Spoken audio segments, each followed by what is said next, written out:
Welcome back to the Home Lab. Have you ever tried to use your push buttons as a mini calculator? Like in this video, I am using 7 push buttons, 4 for each mathematical operation, 2 for inputting 2 numbers, and 1 for giving output the result of the mathematical operations.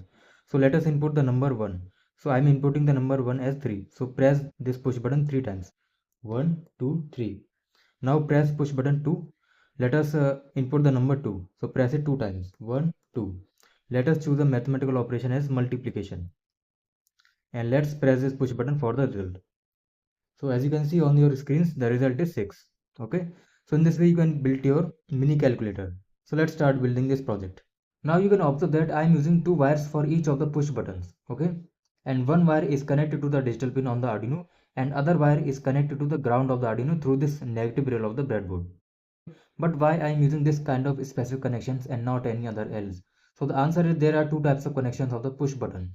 First one is the input mode and second one is the input pull-up mode. So let's understand both of these in detail. Now the push button can be connected with the microcontroller in two modes. First one is input mode and second one is the input pull-up mode. So first of all, let us talk about input mode. So in this mode we require an external resistor, right? This is called an pull-up resistor. And in this mode we connect this terminal of the push button with the digital pin and other opposite end to the 5-volt pin of the microcontroller. And this resistor is connected across the ground and this terminal of the push button. So by default the state of this digital pin will be high because it is connected directly to the 5-volt pin of the Arduino. Now in the input pull-up mode we don't require this resistor because Arduino also has an internal pull-up resistor which gets activated in this mode, right? So we can connect the push button only with two wires, one with the digital pin and other to the ground. So that's the difference between both of these input and input pull-up modes. So here I am defining total 7 push buttons, 2 for inputting number 1 and number 2, 4 for the mathematical operations and last push button for the result of the mathematical operation. And I am defining two variables for number 1 and number 2.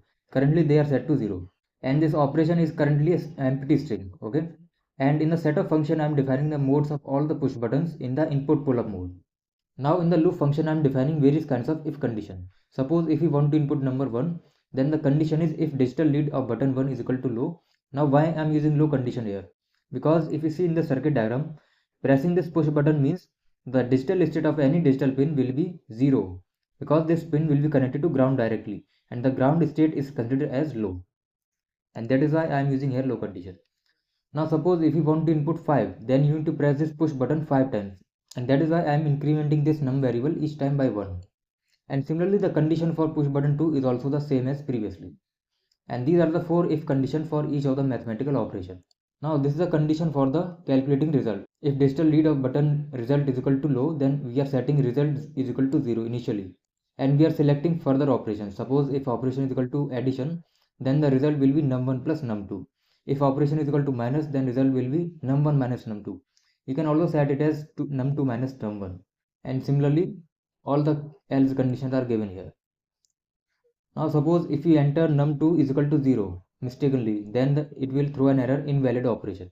Okay, so you need to make sure that num2 should not be 0. Now again I am using here wait release function. Now this is the logic for the wait release. Now here I have written the software debouncing because these push buttons creates the bouncing problem. Bouncing problem means sometimes one press of this push button can be read more than once by this microcontroller, and there is nothing wrong with this microcontroller. Actually the problem is with this push button, okay, because these are the mechanical switches, and because of this mechanical property these creates a bouncing problem. And solving this bouncing problem is called the debouncing, and there are various methods of solving this bouncing problem.